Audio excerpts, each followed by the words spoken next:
Bulletin का आगाज अहम खबर के साथ। डॉलर मुल्क की तारीख में बुलंद तरीन सतह पर पहुंच गया। इंटरबैंक में डॉलर की कीमत में 18 रुपए 89 पैसे इजाफा हुआ है। चंद घंटों में डॉलर की ऊंची उड़ान।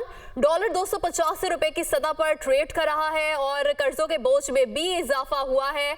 और ये आपको बताएं कि चंद घंटों में ही डॉलर की ऊंची उड़ान 18 रुपए 89 पैसे का इजाफा हुआ है। जी बिल्कुल, डॉलर मुल्क की तारीख की बुलंद तरीन सतह पर पहुंच गया। इंटरबैंक में डॉलर की कीमत में 18 रुपए 89 पैसे का इजाफा रिकॉर्ड किया गया है। और ये बात है चंद घंटों की। चंद घंटों में ये डॉलर की ऊंची उड़ान है। शहरियार जंजुआ हमारे साथ मौजूद हैं। शहरियार, बताइएगा वो कौन से फैक्टर्स हैं जिसकी वजह से डॉलर की कीमत को ब्रेक नहीं लग रही?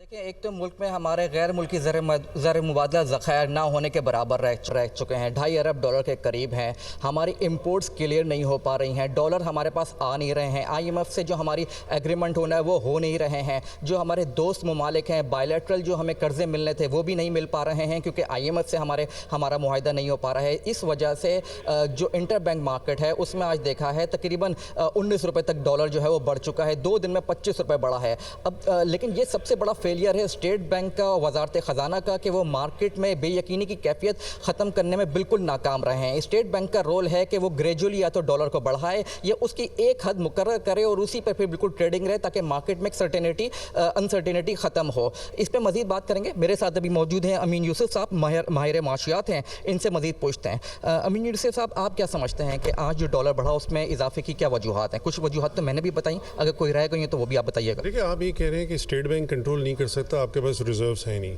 स्टेट बैंक जब कंट्रोल करता है जब उसके पास बहुत सारे रिजर्व्स होते हैं और मार्केट में आके ऑपरेशन करता है और उसको स्टेबलाइज करता है। आपके पास तो रिजर्व्स हैं नहीं, तो आप किस तरह से कंट्रोल करेंगे? ज़ाहिर है जो रेट बढ़ रहा है, ओपन मार्केट में लोग बाइंग कर रहे हैं, डॉलर की तरफ लोग जा रहे हैं। रुपीज़ को छोड़ करके लोग डॉलर ले रहे हैं कि भाई 300 हो जाएगा। हर एक की अलग अलग स्पेकुलेशन है। जब स्पेकुलेशन होती है, देखिए आपको कंट्रोल करना है। ओपन मार्केट में बाइंग जो हो रही है उसको आप कंट्रोल करेंगे, कैसे करेंगे? आप इंडिविजुअल बाइंग फ़ौरन बंद कर देनी चाहिए। अगर अननेसेसरी जो डॉलर ओपन मार्केट में ट्रेड हो रहा है उस पर इन्वेस्टिगेशन होनी चाहिए कि कौन से लोग हैं जो स्पेकुलेशन कर रहे हैं, जो बाइंग कर रहे हैं। जब तक आप ये नहीं करेंगे, ये कर सकती है स्टेट बैंक, इन्फोर्समेंट कर सकती है करेंसी कंपनीज पे कि भाई आप जो ले बेच कर रहे हैं उसका पूरा हमें रियल टाइम डेटा दें, तो हमें पता चले कि कौन मार्केट में ले रहा है और बेच रहा है।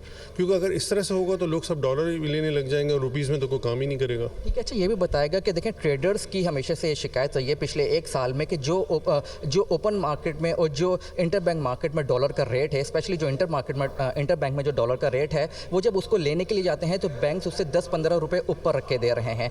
तो क्या यहाँ पे स्टेट बैंक का कोई रोल बनता है? बिल्कुल बनता है। देखिए, उस पर चेक होना चाहिए, उसका पूरा मैकेनिज्म होना चाहिए कि बैंक्स पे जो डेली बेसिस पे उनकी एक रिपोर्ट जानी चाहिए कि आपने किस वैल्यू पे इंपोर्टर को डॉलर दिया है। वो जब तक आप इन्फोर्समेंट नहीं करेंगे, देखिए एक और वजह भी है कि जो गैप इतना आ रहा है ना, देखिए गैप आएगा तो आप कैसे उसको कंट्रोल करेंगे? ये गैप रहेगा तो कोई बाहर से पैसा भी नहीं आएगा। अगर किसी ने पैसा भेजना है तो आपके रिजर्व्स भी नहीं बढ़ रहे। उसकी वजह है कि ओपन में और इंटर बैंक में इतना बड़ा फ़र्क है।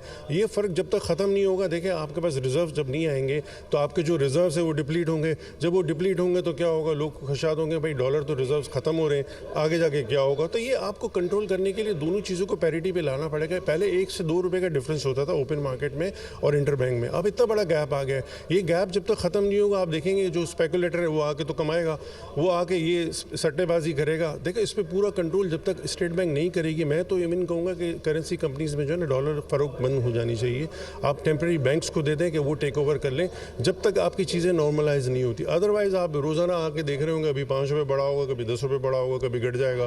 तो ये तो इस तरह से कंट्रोल नहीं हो सकेगा। आपको एक मैकेनिज्म बनाना पड़ेगा, एक सिस्टम बनाना पड़ेगा। अभी मार्केट में अनसर्टेनिटी कितनी है? आप क्या समझते हैं कि डॉलर अभी आने वाले मजीद दिनों में कितना बढ़ सकता है? देखिए, ये तो कोई भी नहीं बता सकता। देखिए, स्पेकुलेटिव जो बाइंग हो रही होती है, जैसे अब लोग क्या कर रहे हैं, जैसे मैंने आपको पहले बताया, अब लोग डॉलर ले रहे हैं कि भाई वो कह रहे हैं कि 350 हो जाएगा, 300 हो जाएगा। हर एक बंदे की अपनी रेट्स हैं, स्पेकुलेशन है।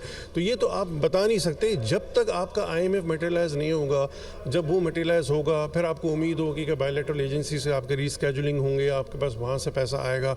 जब रिजर्व्स बढ़ेंगे, आपको करना पड़ेगा रेमिटेंस बढ़ाने के लिए, आपको बेनिफिट देना पड़ेगा। जो बाहर से रेमिटेंस लेके आ रहा है उसको आपको ओपन मार्केट वाला रेट देना पड़ेगा, अदरवाइज वो पैसा लेके नहीं आएगा। ठीक है, बहुत बहुत शुक्रिया। आपने अमीन यूसुफ का तजिया सुना। यहाँ पर मैं आपको एक बात और बताता चलूँ कि गुज़िश्ता मॉनेटरी पॉलिसी में में जो जनवरी में अनाउंस हुई थी उसमें स्टेट बैंक के गवर्नर ने यह कहा था कि 13 बैंकों के खिलाफ तहकीकात की गई और उनके खिलाफ 100 अरब रुपए की फाइंडिंग्स हुई है कि उन्होंने 100 अरब रुपए मुनाफा कमाया है गैर कानूनी तरीके से डॉलर को मजीद महंगा बेचकर। और FPCCI और KCCI हमेशा हुकूमत से डिमांड करते रही है, स्टेट बैंक से डिमांड करते रही है कि बैंकों के खिलाफ फॉरेंसिक इंक्वायरी करनी चाहिए कि वो डॉलर की जो मैनिपुलेशन कर रहे हैं, महंगा डॉलर बेच रहे हैं, उससे मार्केट में मजीद अनसर्टेनिटी हो रही है। जी शहरियार, आप साथ ही मौजूद रहिएगा। Head of business desk Haris Zamir ने भी हमें ज्वाइन किया है। हारिस, डॉलर मुल्क की तारीख की बुलंद तरीन सतह पर पहुंच गया है, इस हवाले से आपके पास ताज़ा तरीन क्या इत्तलात हैं?